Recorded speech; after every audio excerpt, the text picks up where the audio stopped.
What's good? Brian Tong here, and believe it or not, the Apple Watch Series 9 and Ultra 2 are no longer on sale. We're going to talk about why. We've got more on the iPhone 16 Pro's new camera, and the Apple Vision Pro is targeting a launch by February, and that means it is time to get on that instant ramen diet now. So let's get to it, and in an unprecedented move, Apple has stopped selling the Apple Watch Series 9 and the Apple Watch Ultra 2 in the United States after an International Trade Commission ruling found that Apple violated the medtech company Masimo's blood oxygen patents. Now, the ruling has not been reversed, and right now, the latest Apple Watch models are no longer on sale on Apple's US online store.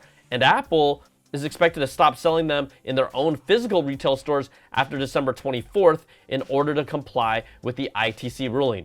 Now, third-party stores like Best Buy, Target, and Walmart will still be able to sell them, but Apple will not be able to direct customers to those stores.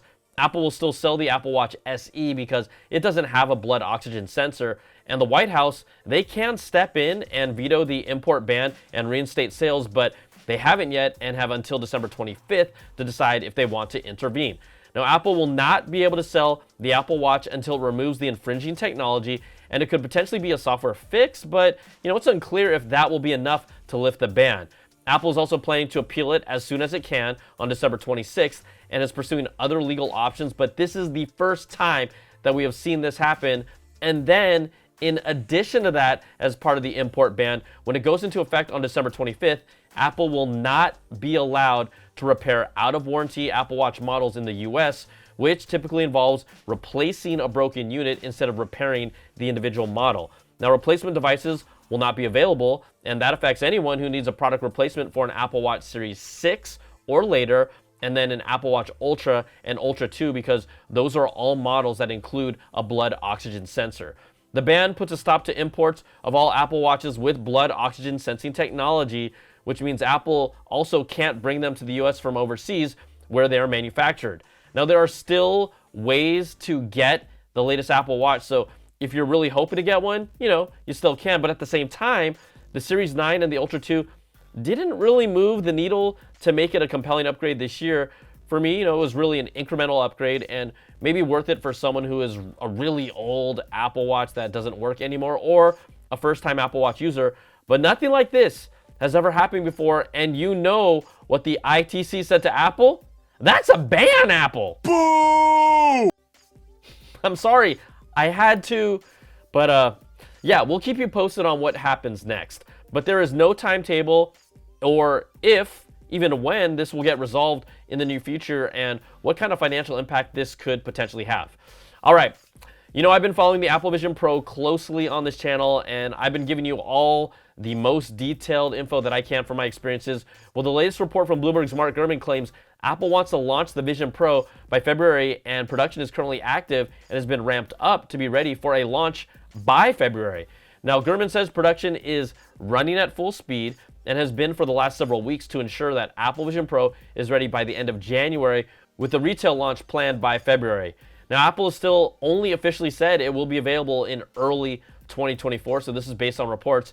Gurman also says that Apple will be inviting some employees from each Apple Store location to its headquarters in California sometime in mid-January to receive training on how to use, present, and sell the headset when it launches. Now, I've got plenty of videos here on this channel for my 3 experiences using it, so hey, check them out because this is really Apple's most complex device to present and to sell, but there's really nothing out there like it. The technology is incredible. I've said it over and over.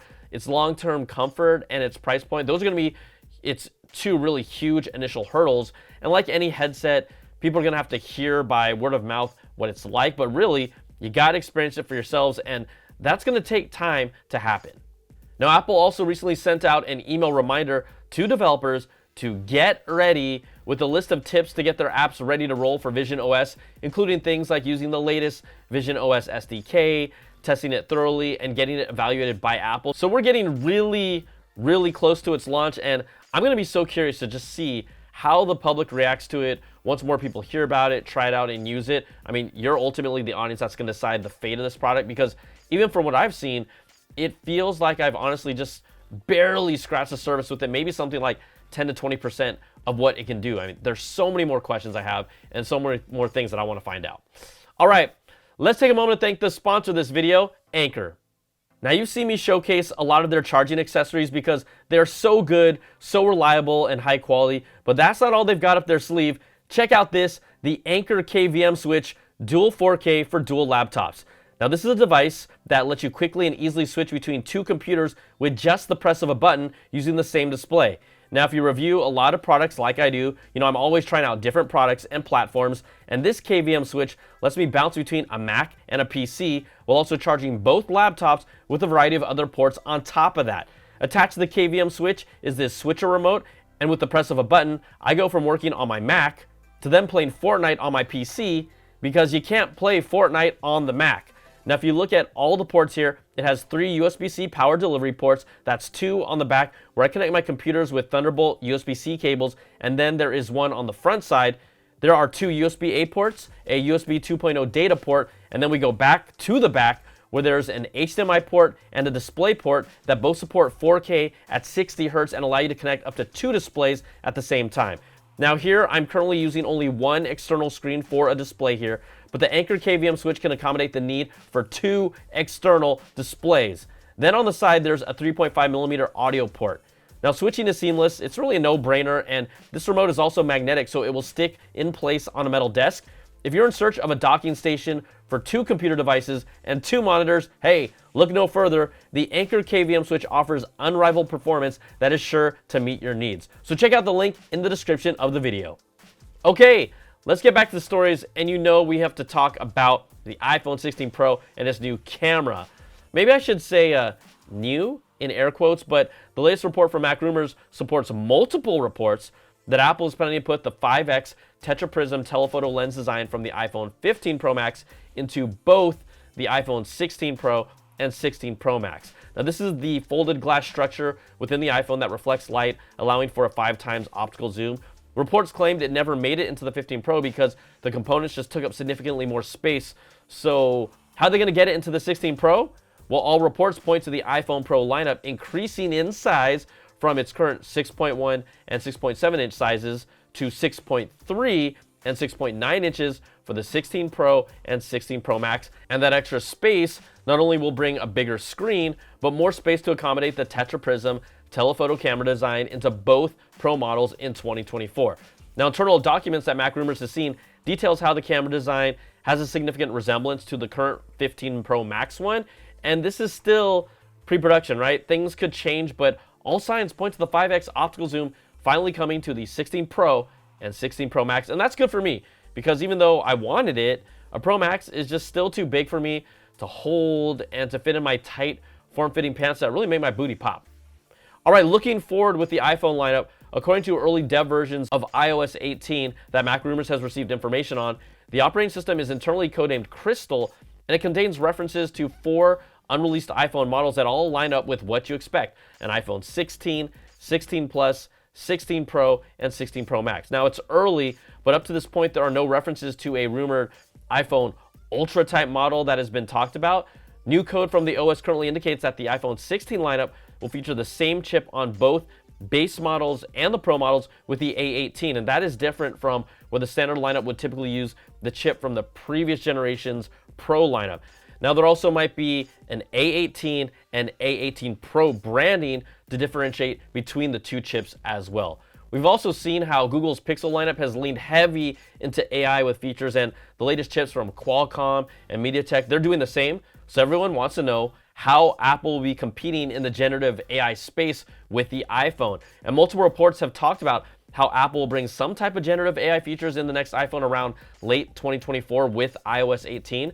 But according to a report, Apple AI researchers say that they have made a breakthrough to deploy large language models on iPhones. Now, you might have heard of them referred to as LLMs, and these are the machine learning models that are fed a whole bunch of information and data and can then comprehend and generate human language text in responses. Think of something like ChatGPT. That's an LLM. It's based on a chatbot, but it can respond to questions or requests, and they are very data and memory intensive. Now, Apple has reportedly developed a technique to use flash memory. This is the same place where your apps and photos live, to store their AI models' data so that the majority of work is handled on device. Apple's reportedly developing its own generative AI model called Ajax, and it's their answer to ChatGPT and Google Assistant's Bard, but we're gonna have to see how complex it is by the time it goes public. We know Siri is still trailing behind, and what are they gonna actually do? Because this initiative for artificial intelligence to be a part of iOS 18 has been a really strong push internally, so we're just gonna have to wait and see how Apple incorporates it. Now, we thought we might be hanging by the end of this year to find out which cars will be getting the next generation of Apple CarPlay, and they kept us waiting right until the very end. Because remember, Apple teased us with this at WWDC 2022, and it looked awesome with support for multiple displays across the dashboard. It was renderings, it was a teaser, but we still haven't seen any new progress about it until now. Now, in a report from Car and Driver, Apple's collaborating with two high-end cars as their first partners. It's Aston Martin and Porsche, with that target audience being the exact type of customer who has enough money to give the Apple Vision Pro a try just cuz. Now, the article shows off what the CarPlay experience will look like for these two cars. This preview of Porsche's CarPlay shows off a trio of circular gauges with their houndstooth pattern in the background, and then you'll have the main CarPlay display in the center, but then multiple apps or widgets displaying more information on its multiple displays. Then you have Aston Martin that doesn't have as much screen real estate, but puts the main app being used in the center, and then you got the speedometer and the tachometer on the sides of it, and then the standard CarPlay display in the main console. Now, these collaborations are very specific with brand distinct touches, which gives it a very custom feel while still being CarPlay. So I think a lot of people are going to like this. Now, there's no specific timing for the launch, but it is expected sometime in 2024 with more car brands to follow, unless it's a Tesla, because that's not going to happen anytime soon. Okay, in some Apple TV Plus news as we wrap up the end of the year, check this out. According to Deadline, Apple's streaming service saw a drop in the number of titles introduced by 10% this year, but Apple TV Plus had twice as many viewing hours compared to last year. So double the viewing hours is obviously a big deal, and then total viewership is up 42% in 2023. I don't know what your habits are, but these are all great signs for Apple's streaming service, which I have leaned more towards when it comes to streaming content versus the throw the spaghetti on the wall strategy that is Netflix. Now, the reduction of titles is partially because of Hollywood strikes, but the increase in viewership shows that how people started discovering maybe Apple TV Plus content, maybe they're a little bored or not so hot on the other stuff. And overall, it is very good, and it's focused on more premium storytelling instead of bake-off shows. Like, no offense to the bake-off show watching lovers out there watching this video right now, but Deadline says Monarch Legacy of Monsters, great show, fun show. Messi in America, you got For All Mankind Season 4 and Slow Horses Season 3. These were big contributors to the successful year. I would also like to throw in the Steph Curry underrated documentary. That was dope. And Shrinking, two other standouts for me we're checking out. And then obviously people that got onto the boat later with Ted Lasso. And just a quick mention here, the Apple Store at the original Infinite Loop headquarters in Cupertino is closing next month. And it's been there since the mid-90s. It opened in 1993 as the company store. This is in my neighborhood where I grew up. And I even remember going there as a young person because it was the only place that you could get Apple merch, like shirts and mugs and pens and things like that. And it was on campus. Now, it eventually did a remodel to look more like its current store designs, and you can still go check it out. They currently still sell some cool merch and products that you can't get anywhere else. You got different shirts and other Apple branded goodies. Now, I'm not sure if they're going to end up still selling some of these things at the visitor center store, but hey, they'll have way more display space if they can't sell Apple Watches for a while. Too soon? So go check it out if you can, but it will be closing on January 20th for good. And then another store, the Big Apple store in Waikiki at the Royal Hawaiian Center, will also be closing on January 20th. And it was Apple's third Hawaii store. It opened back in 2008. And I remember that they made a big deal about it because when that store opened, it brought cut pieces of lava rock to cover the exterior and the facade. So, I guess I'm a little sentimental about these stores because I did work at the second Apple retail store ever in Palo Alto for about 2 years, SJ's store. So, yeah, I would say let's just wrap this up before you see a grown man get teary-eyed, unless you want to see that. Okay, that's going to do it for this video. If you like what you see, give me that thumbs up, subs up, and hit that notification bell, ding, to get all my latest videos when they drop. And if you want more of that Apple goodness, you can check out my weekly Apple Bits XL audio podcast with the latest stories and special guests. Plus, you can support all my content with an ad-free version of the podcast early access to my content, and exclusive content at patreon.com/BrianTong. Thanks so much for watching. Take care, and I'll see you on the next video. Peace and love.